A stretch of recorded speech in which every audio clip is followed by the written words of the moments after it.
श्री आदरणीय देवेंद्रजी फडणवीस साहेब 1.5 महिन्यात दुसऱ्यांदा आपल्या कोपरगाव नगरीत येऊन त्या ठिकाणी सगळ्यांना संबोधित केलं आणि त्यामुळं भूतो ना भविष्य अशी सभा संबंध कोपरगावकरांनी आतापर्यंत पाहिली नाही अशी गर्दी या ठिकाणी सभेनिमित्ताने झाली आणि एक वेगळं नवचैतन्य वातावरण संबंध कोपरगाव शहरामध्ये त्या ठिकाणी निर्माण झालं आणि त्याच्यातच आज दुग्ध सरकार योग आला आहे की आमचे सहकारी स्नेही या ठिकाणी दीपक भाऊ वाजे आमच्या पक्षाकडून नगराध्यक्ष पदासाठी इच्छुक होते आणि त्यांच्या बरोबर एक मोठा युवक जनसमुदाय देखील होता।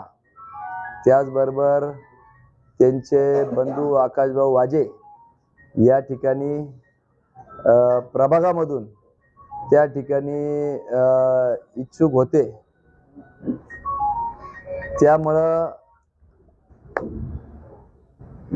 पार्टीसाठी स्वर्गीय बबन आपल्याला ज्ञात आहे की कोल्हे परिवाराबरोबर अनेक पिढ्यांचे संबंध या ठिकाणी वाजे कुटुंबाचे राहिलेले आहे आणि त्यात प्रामुख्याने त्यांनी आज नगराध्यक्ष पदाच्या उमेदवार श्री परागजी संधान यांना या ठिकाणी पाठिंबा जाहीर केलेला आहे।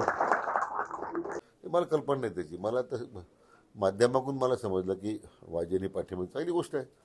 आपल्या भाजपच्या उमेदवाराला ते पाठिंबा देत आहेत, स्वागतच आहे। तो एक वेगळ्या संदर्भाने मी बोललो होतो, त्याच्यामध्ये लोकांनी बरेच त्याचे वेगळे अर्थ काढले।